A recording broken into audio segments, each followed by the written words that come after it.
Baik, Assalamualaikum warahmatullahi wabarakatuh. Waalaikumsalam warahmatullahi wabarakatuh. Ya, selamat malam ya. Mohon maaf nih agak lambat ya, karena memang kondisinya kredit di jalanan ya. Nah, hari ini kita di minggu keempat ya, dan kelima kita jadikan di dalam kita blok ya dari 2 sesi. Hari ini kita akan berfokus ya membahas tentang konsep pembentukan kewirausahaan gitu ya. Slide saya sudah tampil? Sudah, Pak. Nah, izin off cam ya. Baik, konsep pembentukan kewirausahaan di sini kita akan berbicara tentang yang pertama adalah tren kewirausahaan dalam sejarah seperti apa.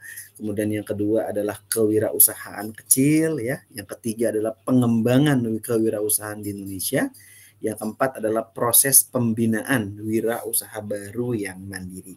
Nah, 4 pokok ini yang akan kita bahas satu persatu ya, terutama yang berhubungan dengan tren-tren terkini. Apa sih di dalam kewirausahaan, kemudian kewirausahaan kecil, bagaimana pengembangannya, dan bagaimana proses pembinaannya agar bisa menjadi wirausaha yang mandiri.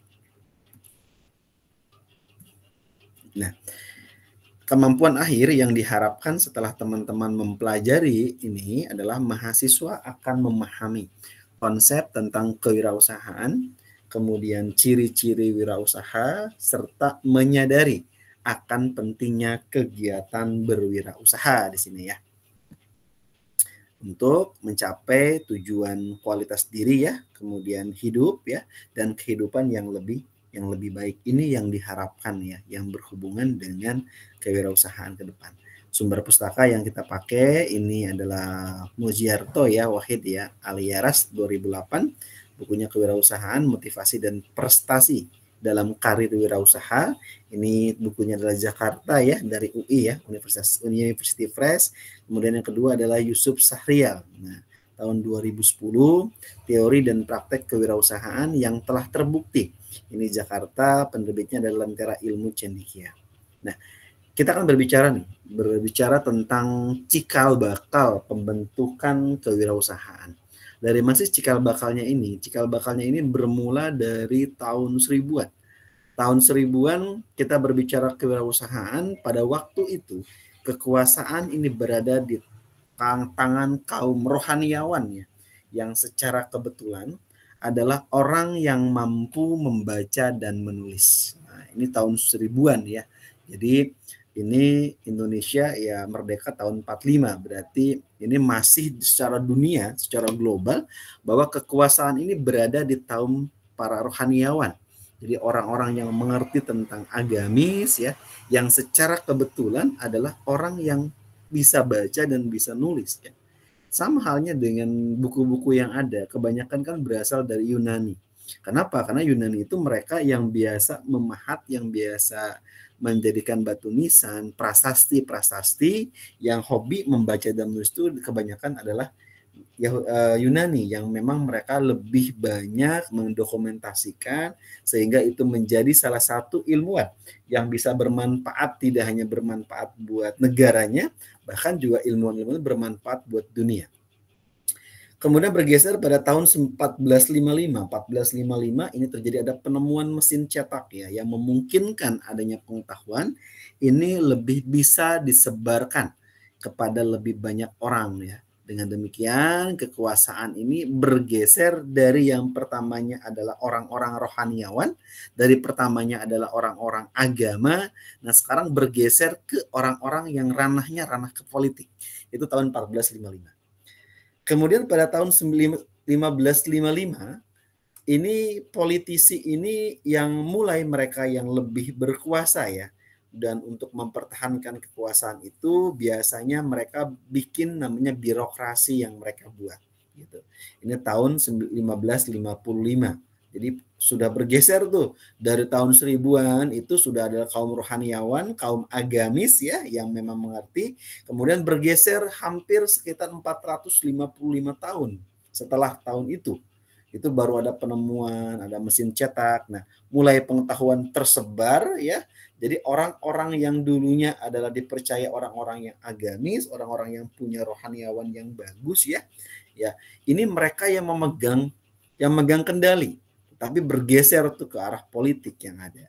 Nah, 100 tahun kemudian dari tahun 1455 sampai tahun 1555 itu bergeser tuh. Si politisi sudah mulai dia punya kekuasaan dan dia berkuasa, dan bagaimana mereka mempertahankan kekuasaannya agar tetap birokrasinya itu yang mereka buat sendiri. Kemudian bergeser tahun 1970. Nah, 1970 ini mulai ada penemuan namanya microchip.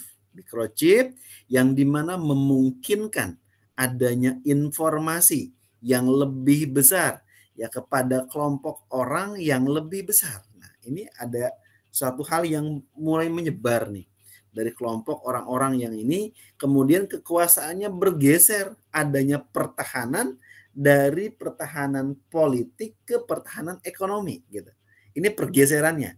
Jadi yang tadi bermula dari orang agamis, rohaniawan, bergeser ke orang ke politik ya, kemudian politisi, kemudian sekarang bergerak dari pertahanan politik tadi bergerak ke ekonomi gitu. Ini penemuan pada tahun ini penemuan microchip ya, yang berkembang terjadinya cikal bakal pembentukan kewirausahaan. Kemudian bergeser kembali tahun 1995. Nah, yang telah bergeser dari politik kemudian ke ekonomi. Nah, ekonomi sekarang ini begitu penting ya, sehingga ini menjadi penyebab jatuhnya rezim politik ya pada tahun 1998. Itu adalah ex-presiden Soeharto ya, ini presiden Indonesia, ini kemudian mengalami yang namanya krisis moneter. Dengan krisis moneter yang mereka alami, kemudian juga Perdana Menteri itu, Chawpait ya, Yong Chai-hun dari Thailand juga sama, dalam masa yang singkat gitu. Jadi kerana kepolitikan yang luar biasa mereka kuat, nah kemudian jatuh akibat dari yang namanya namanya itu adalah krisis moneter atau resesi. Dengan adanya resesi, dengan adanya krisis moneter, dengan sendirinya secara otomatis ini menyebabkan mereka lemah di dalam segala hal kelemahan mereka. Nah, kemudian pada tahun 2020 ya, mulai itu keseimbangan kekuatan ini bergeser ya, berlahan dari birokrasi menjadi kewirausahaan.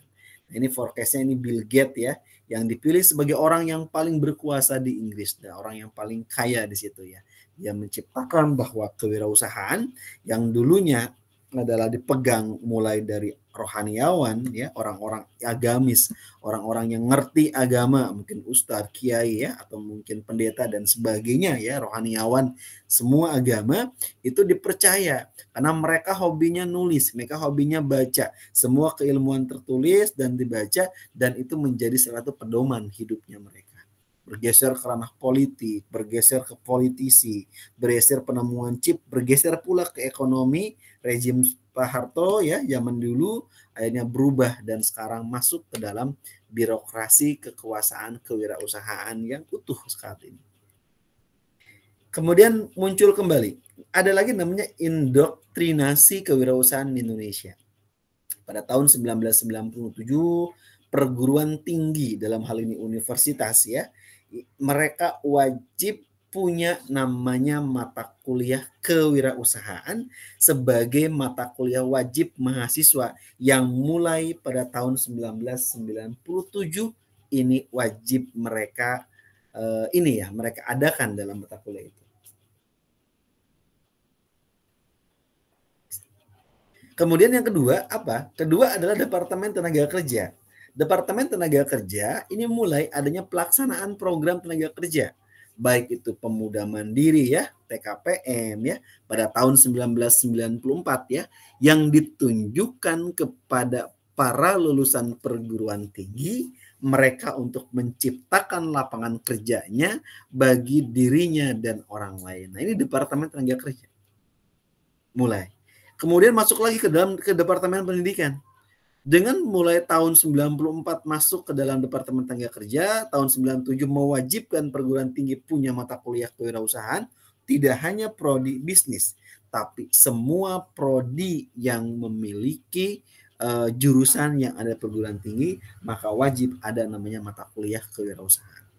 Setelah itu Departemen Tenaga Kerja kemudian beralih kembali ke Departemen Pendidikan, di mana program pengembangan budaya kewirausahaan di perguruan tinggi ini telah dijalankan sejak 1997 guna mendorong terciptanya wirausaha baru di situ, di Departemen Pendidikan.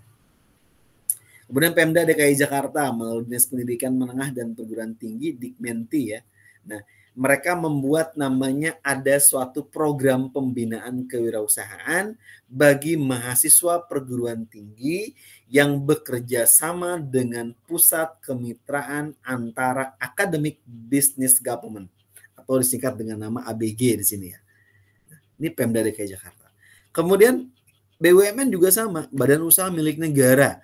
Mereka juga punya namanya program yang dikhususkan bagi UMKM, usaha menengah kecil ya, usaha kecil menengah di sini yang terkait pengembangan usaha, bantuan modal dan pelatihan manajemen usaha atau kenal dengan nama CSR ya, sebesar 2 sampai 2,5% dari keuntungan perusahaan ini sejak tahun 95 ini wajib diberikan dana beasiswa buat para calon-calon wirausahawan di yang akan datang. Ini hampir 2-5% perusahaan wajib mengeluarkan itu. Nah, ini adalah doktrinisasi kewirausahaan yang dimulai diwajibkan mulai dari perguruan tinggi, mulai dari Departemen Tenaga Kerja, lanjut Departemen Pendidikan, Pemda DKI pun akhirnya menuntut ya, kemudian menyetujui, dia membuat program juga pembinaan untuk sekolah menengah dan pendidikan tinggi.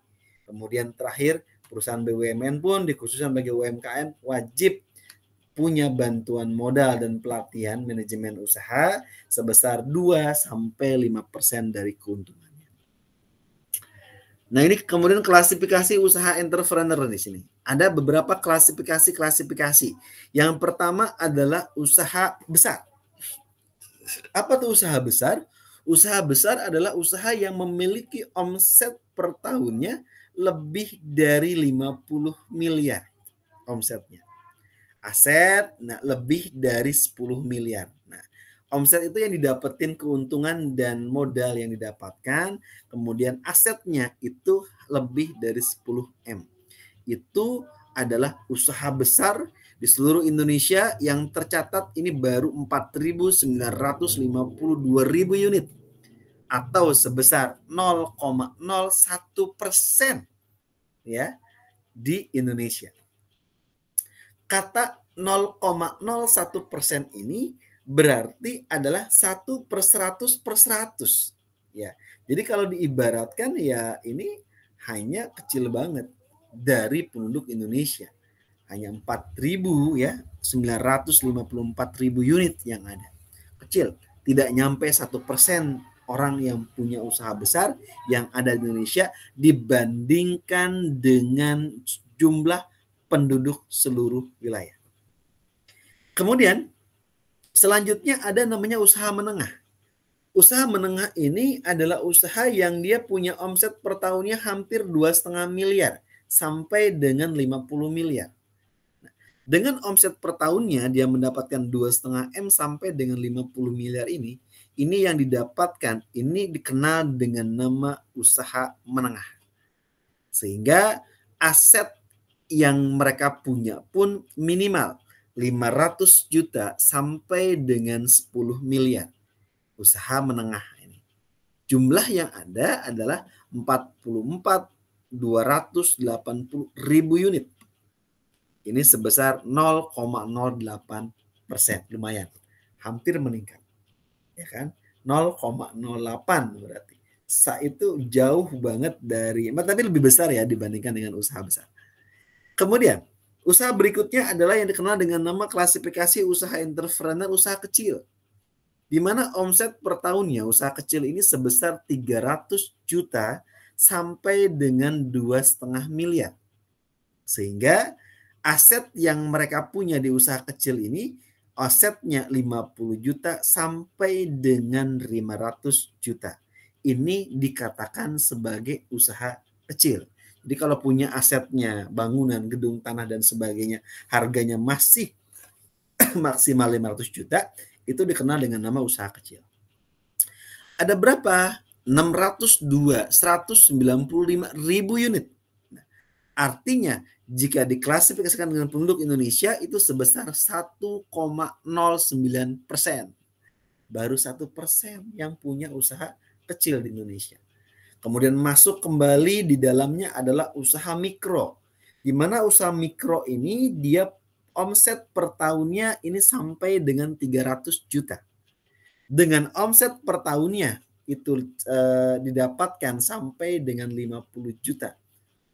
Sehingga data yang ada hampir mayoritas usahanya itu klasifikasinya usaha mikro, UMKM. 54 ya, 1.559 juta unit. Jadi sebesar 98,82%. Hampir 99% semua didominasi sama usaha mikro. Yang lainnya mulai usaha besar, usaha menengah, usaha kecil. Jadi terkecil banget ya. Maka di sini generasi-generasi penerus bangsa dari teman-teman mahasiswa dan mahasiswi, ini teman-teman selain teman-teman menjadi seorang pekerja, maka teman-teman juga harus bisa yang namanya menciptakan tenaga kerja sendiri di situ. Sehingga dengan teman-teman menciptakan tenaga kerja sendiri, maka teman-teman ini bisa dikatakan bahwa teman-teman berhasil untuk bisa teman-teman menjadi orang yang bermanfaat buat orang lain. Karena teman-teman bisa memberikan kepada karyawan dalam hal ini untuk memenuhi kebutuhan hidupnya, dan teman-teman bermanfaat buat orangnya, kemudian teman-teman juga bermanfaat untuk keluarganya, bermanfaat juga untuk anaknya ya, karena mereka bisa memenuhi kebutuhan hidupnya dari kerja atau usaha teman-teman lakukan. Makanya itu yang dikatakan orang yang banyak manfaatnya buat orang lain. Kemudian berikutnya, bagaimana nih sekarang pengembangan UMKM di Indonesia? Mulai dari kondisi industri kecil dan menengah di Indonesia. Kita lihat di daerah penyebaran unit di daerah Jawa ya. Ini data yang saya ambil masih data pusat statistik tahun 2010 sampai 2012. Nah, ini saja dari tahun 3 tahun ini perkembangannya cukup tidak terlalu besar. Penyebaran unit usaha di daerah Jawa nih. Di daerah Jawa ternyata unit usaha Jawa itu hampir 70%. Ini sebanyak 2.271.386. Ini daerah Jawa.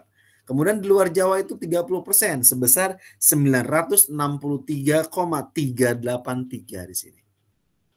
Sehingga perkembangan dari tahun 2010 sampai 2012 di sini berarti 2010 ini 2.758.222, kemudian 2011 adalah 3 juta ya, kemudian 3.999.5, kemudian di tahun 2012 3.234.769. Ini adalah unit usaha ya. Kemudian masuk tenaga kerja di Indonesia. Tenaga kerja di Indonesia tahun 2010 ini masih 6.833.456. Kemudian naik kembali menjadi 6.906.177 tahun 2011. Kemudian meningkat tajam di tahun 2012. 8 juta ya, 43.645 orang. Nah, saat ini sudah lebih banyak lagi. Ini sudah hampir 12 tahun kemudian. Signifikan, mungkin datanya sudah 2 kali lipat dari hampir 16 jutaan saat ini. Kemudian ada lagi nilai produksi dalam bentuk miliar rupiah. Ya, tahun 2010 di sini 295.515 miliar. Kemudian tahun 2011 ini 313.236 miliar. Kemudian meningkat tahun 2012 sebesar 443.304 miliar. Ini pengembangan UMKM Indonesia. Dan saat ini berkembang. Apalagi dengan banyak UMKM ya, dengan saat ini dengan online dan segala macam, ini mengembangkan mereka dan mereka lebih kuat ya di dalam mereka. Yang penting mereka punya yang namanya usaha yang di dalam hidupnya itu. Dengan kehidupan yang ada gitu kan. Jadi membuat kita harus disiapkan nih. Karena UMKM ini adalah penopang terbesar. Dengan penopang terbesar, mau tidak mau, maka yang kita lakukan adalah bagaimana pengembangan kita selaku generasi penerus, ya kita bukan turunan ke, mungkin teman-teman ada yang sampai turunan ke 7 ya Mas ini. Jadi kalau teman-teman turunan ke 8 ya teman-teman harus mulai itu menjadi yang namanya perintis ya.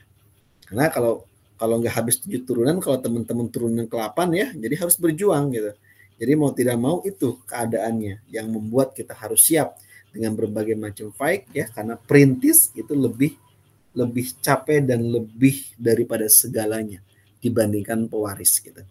Jadi memang ini adalah VR dari teman-teman dan berusaha semaksimal mungkin agar teman-teman bisa mendapatkan apa yang teman-teman cita-citakan. Apakah teman-teman menjadi seorang entrepreneur sejati, apa teman-teman menjadi wanita karir atau mungkin karir ya, eksekutif ya, muda dan segala macam, silahkan. Semua butuh proses. Pak, saya kerja dulu tempat orang, kemudian saya setelah itu mau usaha sendiri, boleh silahkan.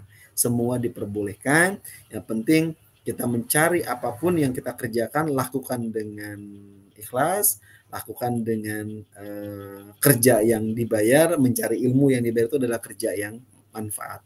Sehingga kita bisa belajar dengan gratis ya, tapi kita pun dapat gaji, dapat salary yang demikian. Jadi kita lebih mendapatkan keilmuan, tidak hanya seperti kita kuliah ya. Kalau kuliah kan teman-teman belajar memang benar-benar terpacu di belajar. Tapi yang lain pun teman-teman bisa untuk mendapatkan pembelajaran tidak hanya dalam kampus tapi juga bisa di luar kampus. Kemudian mulai ada beberapa hal, mulai UMKM Indonesia itu go digital dan saat ini sudah mulai banyak yang digital. Total population ini data yang didapatkan ya masih tahun 2012 ya. Jadi hampir 200 total population ini adalah 255,5 million. Nah, sehingga yang terjadi ini adalah urbanisasinya sebesar 51%. Artinya perpindahan dari daerah ke daerah ini cukup signifikan di sini. Kemudian aktif internet user yang ada orang yang aktif internet itu sebesar 72,7 million. Jadi penetrasinya adalah 28% penduduk Indonesia mereka yang sudah melek aktif menggunakan internet. Kemudian berapa yang sudah aktif menggunakan media sosial? Nah, sudah aktif punya media sosial, punya akun ya, dalamnya itu sebesar 72 ya million. Nah, ini penetrasinya sebesar 28% di sini. Kemudian adalah mobile connection, jadi HP yang sudah terkoneksi internet ini sudah meningkat 308,2 million di situ. Jadi total populasinya saat ini sudah hampir mayoritas memiliki semua. Apalagi sekarang sudah menggunakan adanya aktif mobile social account ya. Jadi sebesar 62 million di sini. Sehingga dengan meningkatnya jumlah UMKM kewirausahaan di Indonesia ini tidak bisa lepas dari peranan kemajuan teknologi yang memungkinkan masyarakat melakukan aktivitas bisnisnya melalui bantuan sosial media apabila aplikasi dan koneksi internet yang ada. Ini UMKM Indonesia yang go digital. Ini adalah model proses pembinaan kewirausahaan ya. Jadi bermula dari personal ya, artinya kita membutuhkan yang namanya inovasi. Ya, setelah kita membutuhkan inovasi ini muncul dari mana Pak? Muncul dari personal, kemudian juga bisa muncul dari lingkungan ya. Dengan kenapa dari personal? Dari personal di sini ada beberapa macam hal deh. Mulai dari teman-teman pendidikan teman-teman, mulai dari pengalaman teman-teman ya, mulai dari karakter, kemudian training berbicara masalah resiko yang ada ya, berbicara masalah ambisi, keinginan, motivasi. Nah, itu inovasi. Kemudian didukung juga dengan lingkungan. Apa lingkungan? Nah, jiwa entrepreneur. Kemudian teman-teman mempunyai jiwa leadership kepemimpinan. Teman-teman menjadi orang manajer ya. Teman-teman punya komitmen.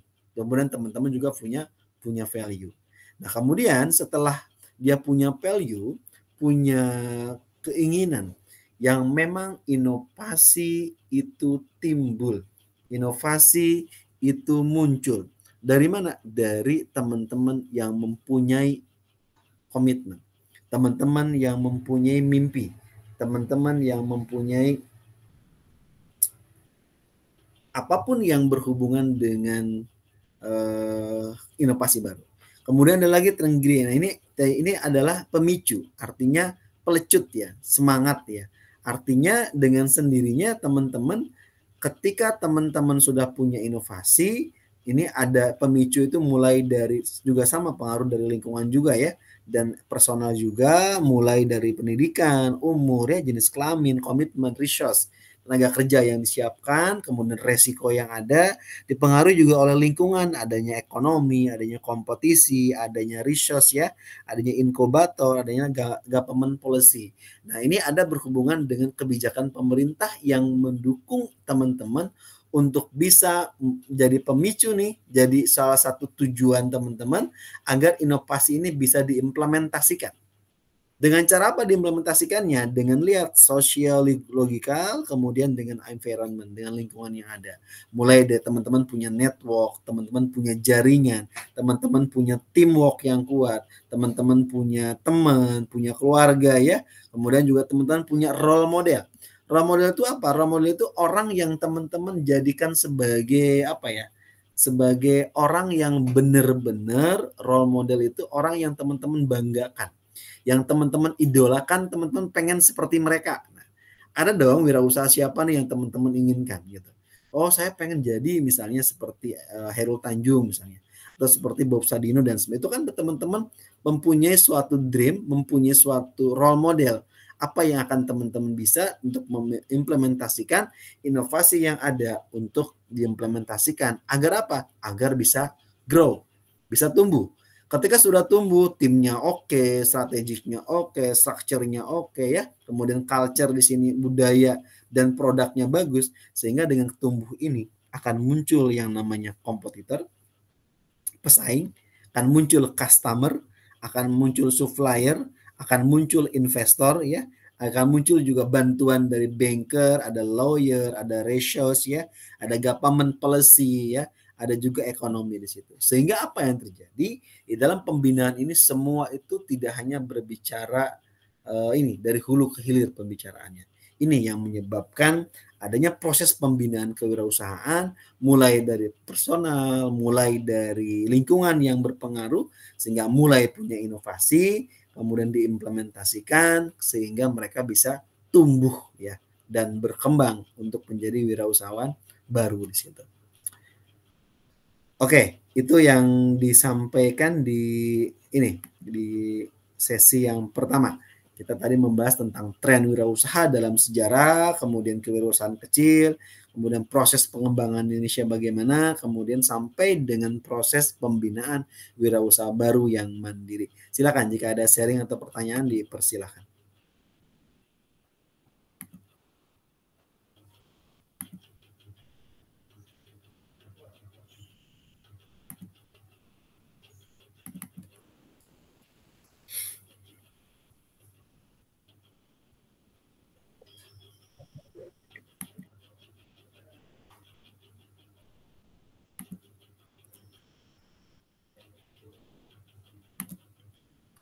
Enggak, silakan.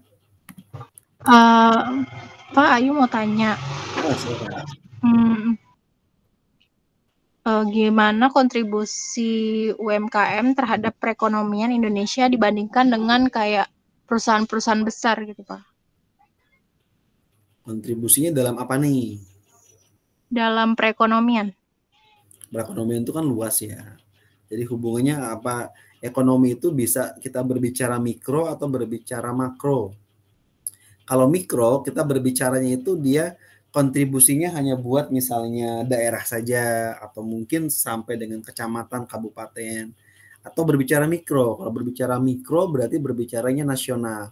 Nanti ada hubungan dengan polusi pemerintah, kebijakan pemerintah. Jadi terhadap apa nih? Yang nasional, Pak. Nasional ya. Jadi secara makro berarti berbicara secara makroekonomi. Oke. Jadi UMKM ini adalah muncul ya dari sesuatu hal yang memang mereka berusaha semaksimal mungkin, mereka yang mempunyai dreams, mimpi yang mereka pengen punya usaha baru, mereka pengen tidak hanya menjadi seorang karyawan, mereka juga tidak mau capek terus-menerus ya. Karena kan capek di usia muda itu lebih enak dibandingkan capek di usia tua gitu kan. Karena kenapa? Karena kita masih kuat di situ. Makanya teman-teman benar-benar harus bisa menerpa diri teman-teman sendiri. Jika teman-teman menghabiskan waktu di usia muda, teman-teman capek, apapun resiko yang teman-teman harus hadapi di dalam kehidupan teman-teman, tapi yakin di masa tua teman-teman akan menikmati hasil. Bayangkan kalau misalnya teman-teman di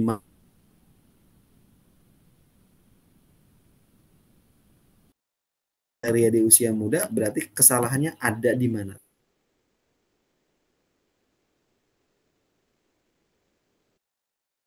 Berjuang. Salah satunya dengan entrepreneur ini. Dengan teman-teman punya jiwa entrepreneur, teman-teman punya satu keberanian untuk mendongkrak hidup teman-teman. Karena ke depan persaingan kerja, dunia kerja yang luar biasa dahsyatnya, dengan luar biasa perkembangannya yang luar biasa, aturan yang dari main-main udah cukup luar biasa permainan-permainannya, sehingga yang terjadi dengan sendirinya ini menjadi pelecut, pemicu ya, atau menjadi semangat agar teman-teman berusaha semaksimal mungkin ya, bisa menjadi orang yang lebih hebat dibandingkan dengan kedua orang tuanya.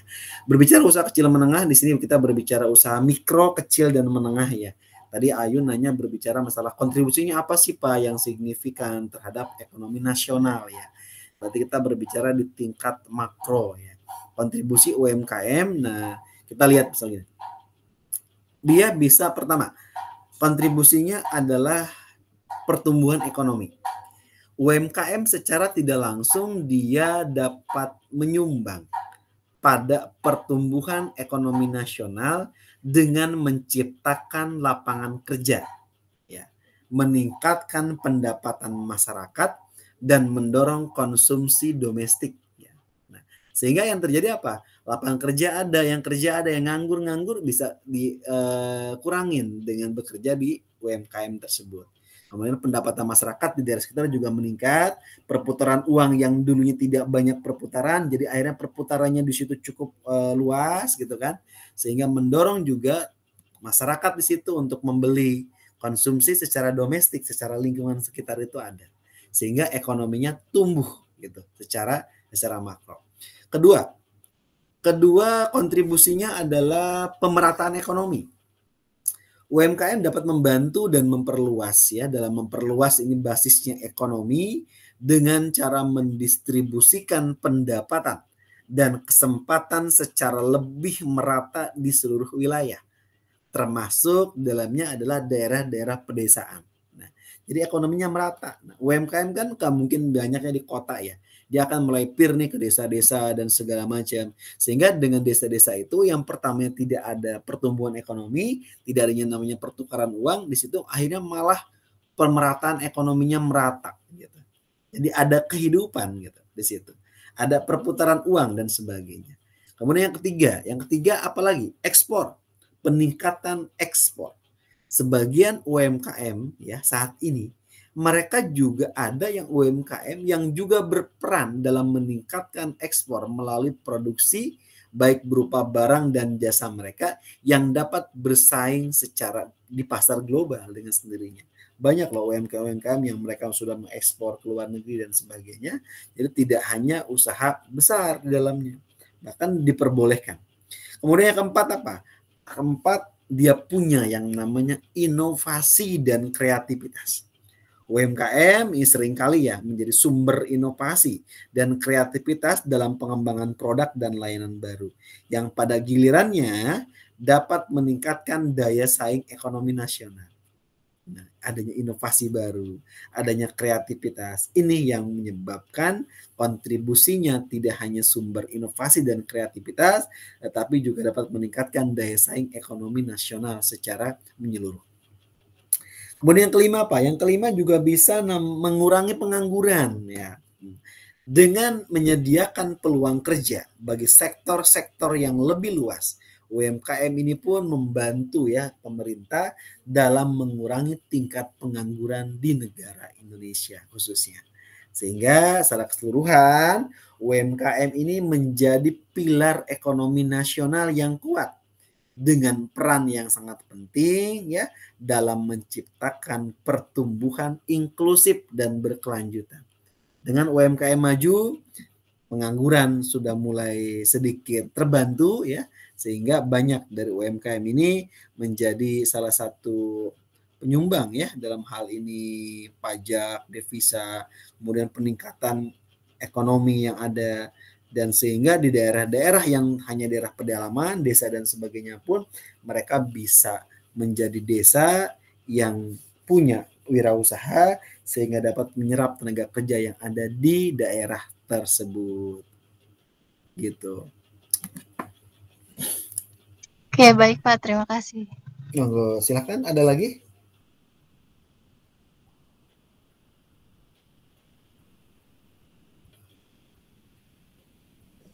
Kalau masih ada, silakan. Kalau nggak ada, saya lanjut dulu materi kedua biar nanti nggak ini. Silakan. Jika ada yang mau bertanya dulu, saya persilakan.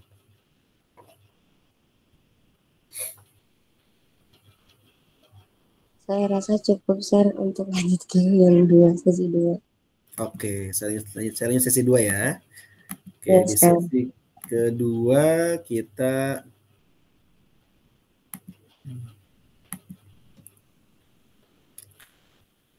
di sesi kedua kita akan berbicara tentang motif sosial kewirausahaan. Ya, tadi kita sudah berbicara masalah kewirausahaan. Nah, sekarang motif sosialnya apa? Dorongannya itu apa? Ya, yang kita bahas adalah berhubungan yang pertama adalah arti motif sosial kewirausahaan itu apa? Yang kedua ada namanya motif afiliasi, affiliation motif. Yang ketiga ada motif kekuasaan, power motif ya.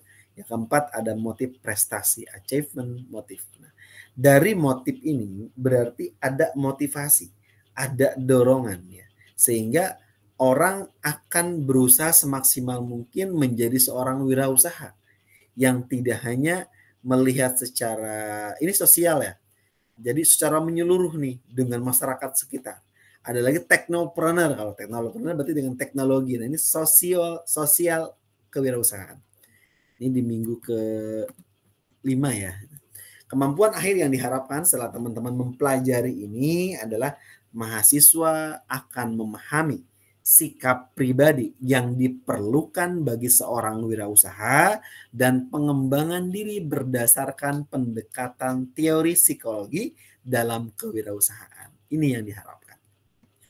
Kita bahas sumber buku pustaka yang kita pakai adalah Kuratko ya, Donald F. dan Hodger di chat ya tahun 2007, Entrepreneurship Theory Process Practice ya. Ini edisi ke-7 ya dari Kanada Thomson Corporation.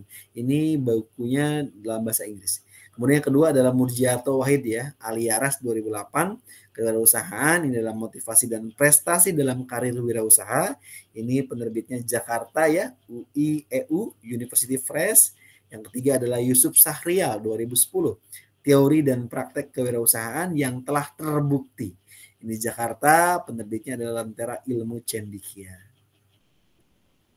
Nah, kita hari ini berbicara tentang motif sosial kewirausahaan dari teori psikologi kewirausahaan yang menurut penjabaran David McCallum ya 1961 dia mengemukakan ada 3. Ada need for achievement, ada need for power, ada need for afiliasi. Need for achievement itu apa? Dia berusaha untuk berhasil mencapai tujuan dengan standar. Ya. Jadi berusaha semaksimal mungkin. Tujuannya apa? Tapi tujuannya hanya sekedar standar saja. Standarnya itu biasanya namanya standar, tidak melebihi standar, tidak melebihi ekspektasi. Berarti hanya B saja. Ini adalah need for achievement. Yang kedua adalah need for power. Nah, bagaimana dia bisa mengendalikan orang lain, mengajak orang lain secara persuasif, dan mereka mau bekerja untuk mencapai goal, untuk mencapai tujuan mereka itu apa? Ya. Kemudian yang ketiga adalah need for afiliasi. Nah, bagaimana nih bisa adanya persahabatan, hubungan yang baik, adanya afiliasi ya, sehingga ada muncul persahabatan, muncul hubungan baik yang lebih daripada need for achievement, need for power, tapi dia sudah bekerja sesuai dengan hati nuraninya. Sudah seolah-olah sudah jadi sahabat gitu. Ini yang menyebabkan need for affiliation. Kita bahas satu persatu. Ada motif yang pertama adalah motif afiliasi atau affiliation motif ya. Dikatakan di sini motif afiliasi adalah kebutuhan yang untuk menjalin adanya ikatan sosial dengan orang lain. Ya. Sehingga dengan adanya kebutuhan sosial dengan orang lain, ini menyebabkan mereka butuh karena sesama manusia. Mereka butuh karena satu sama lain sama-sama saling perasaan senasib dan sepenanggungan. Jadi kebutuhannya sama. Kemudian ada lagi afiliasi, ini mencakup adanya kebutuhan seseorang untuk bisa menjalin adanya pertemanan, menjalin adanya mencintai dan perasaan bahwa seseorang merupakan bagian dari kelompok sosial tertentu. Ya, itu adalah motif dari afiliasi. Kemudian juga bisa kebutuhan ini juga tidak terpenuhi jika seseorang cenderung akan mengalami stres. Manusia ya, sehingga secara otomatis namanya manusia itu membutuhkan ya yang namanya motif afiliasi, kebutuhan sosial, kebutuhan dengan orang lain, tidak menyendiri. Sehingga dengan dia punya teman ya, dia punya orang lain yang sama, satu kelompok sosial. Nah, biasanya ini harus terpenuhi. Kalau tidak terpenuhi bahaya. Kenapa bahayanya? Bahayanya kalau tidak terpenuhi ya tadi stres tadi. Tidak punya teman ya, sehingga tingkat yang namanya upaya untuk bunuh diri itu lebih tinggi gitu. Ini yang harus diinikan gitu ya. Ini yang namanya motif dari afiliasi.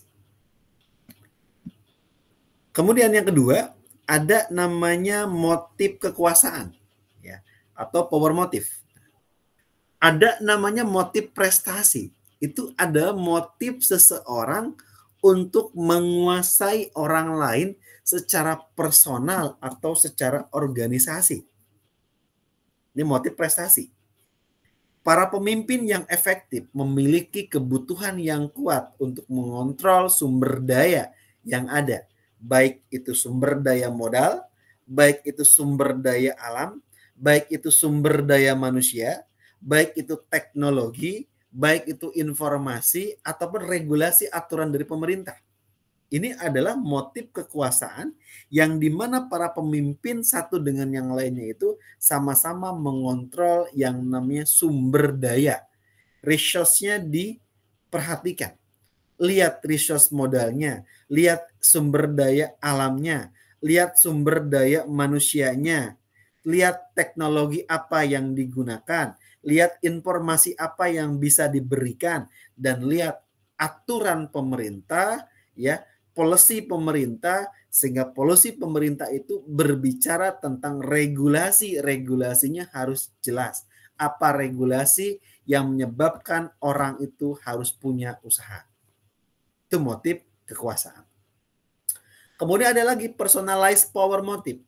Dia apa maksudnya, Pak? Maksudnya dia mencari kekuasaan ya untuk lebih kepentingan mereka sendiri. Biasanya ini kepentingannya terjadi bisa kepentingan personal diri sendiri atau bisa kepentingannya ini kelompok atau golongan untuk kepentingannya.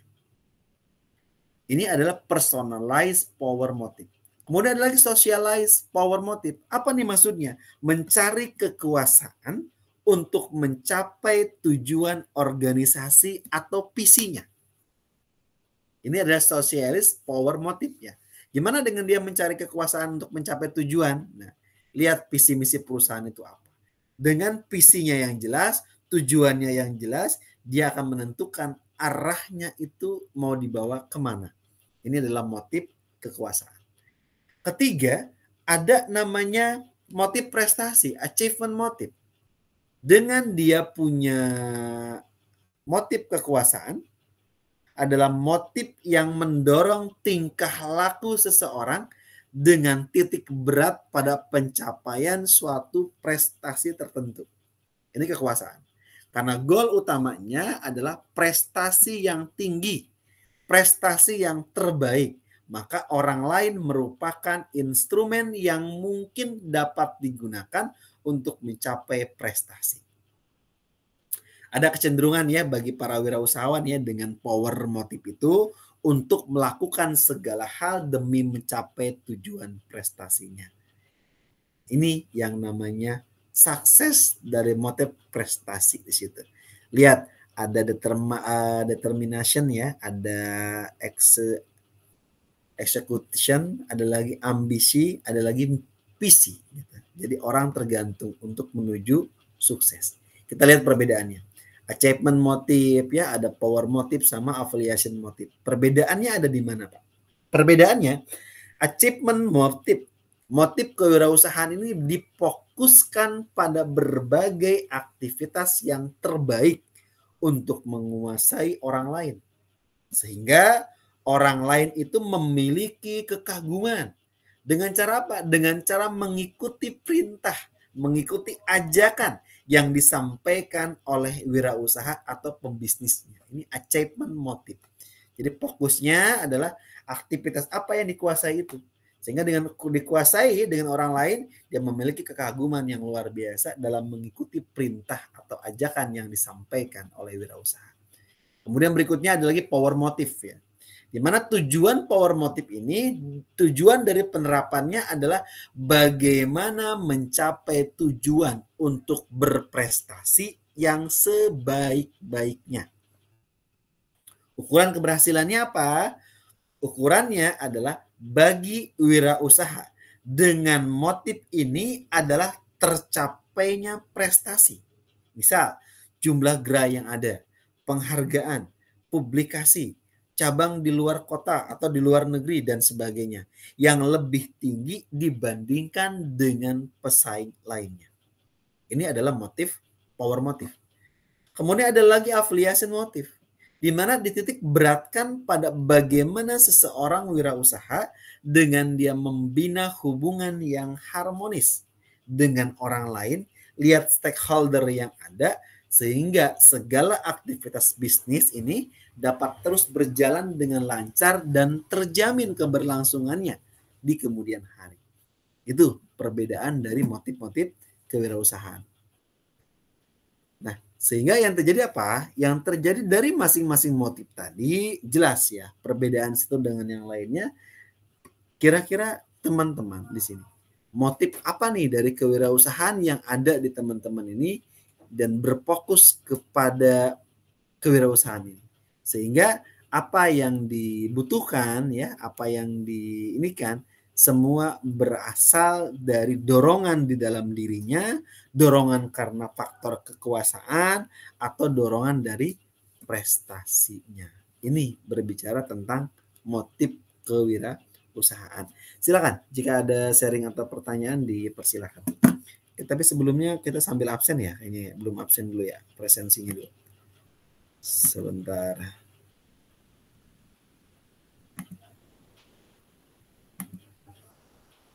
Presensi.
sesi 4.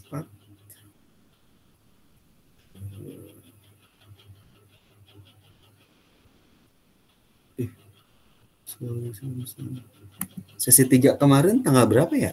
Saya lupa tadi, malah saya ubah lagi. Saya nggak bisa berubah. Sebelum lebaran ya, sesi 3, sesi 4. 18 April. Tanggal 18 nih. Sesi 4.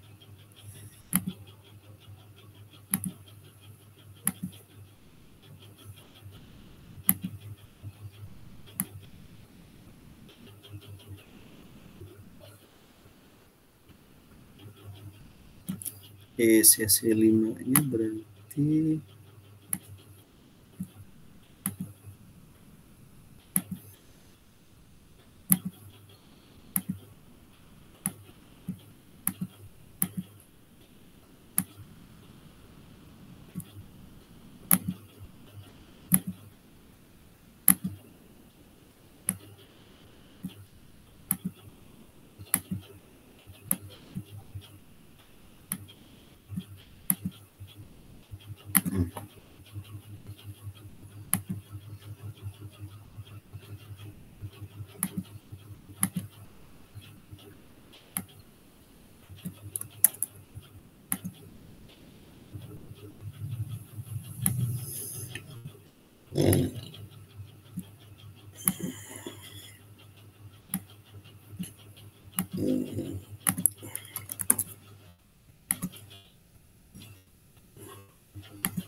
berempat aja ya.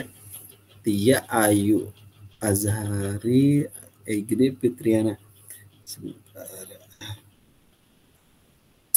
Ini di sesinya sesi keempat sama kelima ya. Iya, Sir. Ini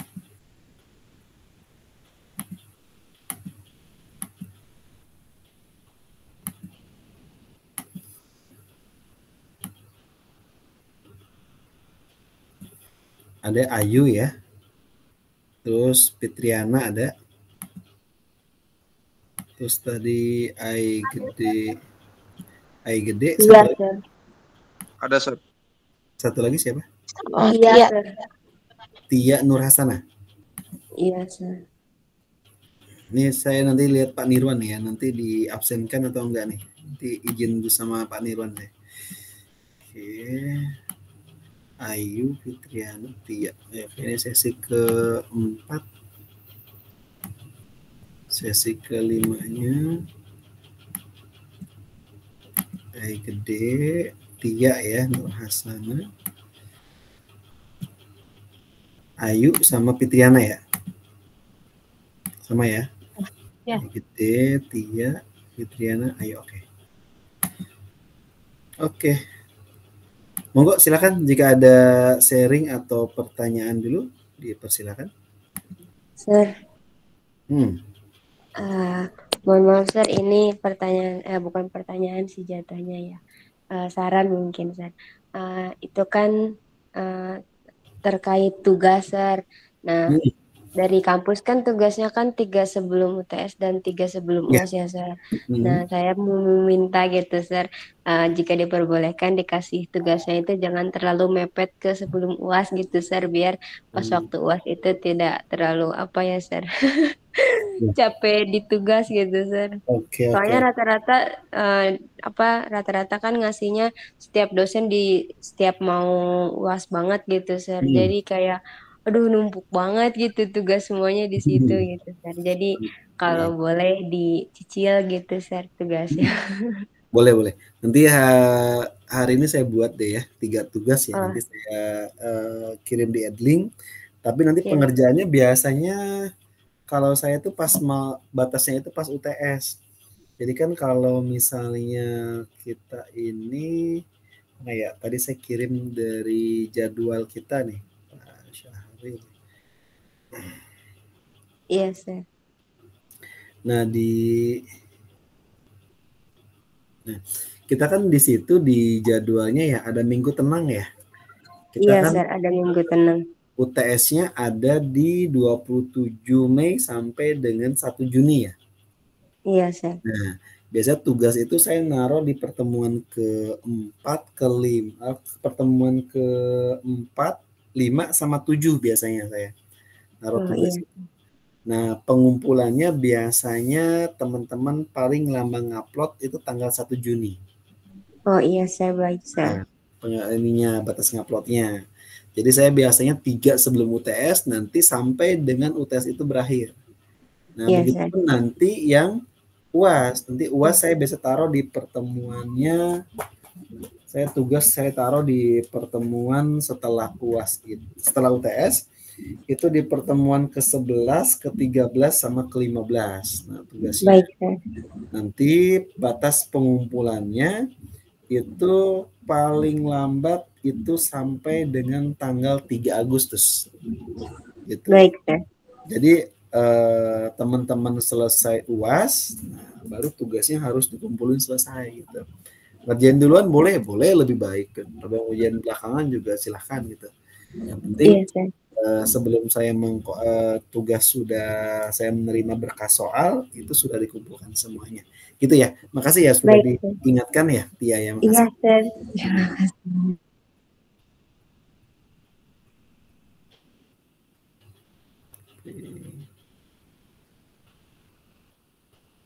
Nanti tugasnya paling soal aja ya, tidak terlalu berat lah nanti. Paling teman-teman nyari juga di ini tinggal teman-teman upload aja.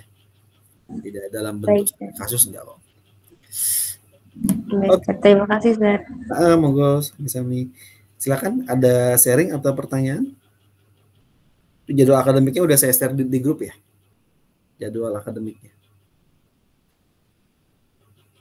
Kalender akademiknya biar teman-teman bisa ini ada perkiraan di situ. Public speaking.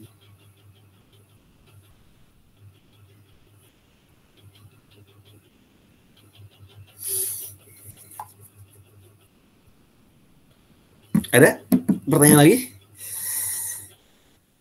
Cukup?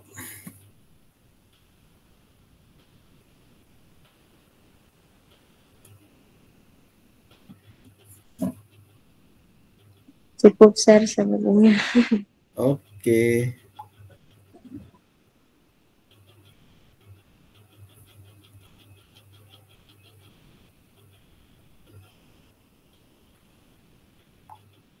Baik, kalau tidak ada kita cukupkan ya di pertemuan malam ini. Berarti minggu depan kita op ya, karena sudah 2 kali ya. Jadi begitupun dengan mata kuliah leadership ya sama. Jadi dibuat 2 minggu saja biar nanti ketemunya lebih efektif waktunya ya. Terima kasih untuk hari ini. Pertemuan ke-4 dan ke-5 sudah kita laksanakan ya. Jadi 1 orang ya berarti yang tidak hadir nih ya. Padahal online di situ ya. Oke, terima kasih atas waktu dan sharingnya, pertanyaan-pertanyaan yang sudah kita bahas ya. Nanti tugas segera menyusul dan nanti bahan-bahan juga akan saya share, saya lengkapi di link-nya ya. Terima kasih, saya akhiri. Assalamualaikum warahmatullahi wabarakatuh. Waalaikumsalam warahmatullahi wabarakatuh. Terima kasih, Sir. Waalaikumsalam. Terima kasih, Sar.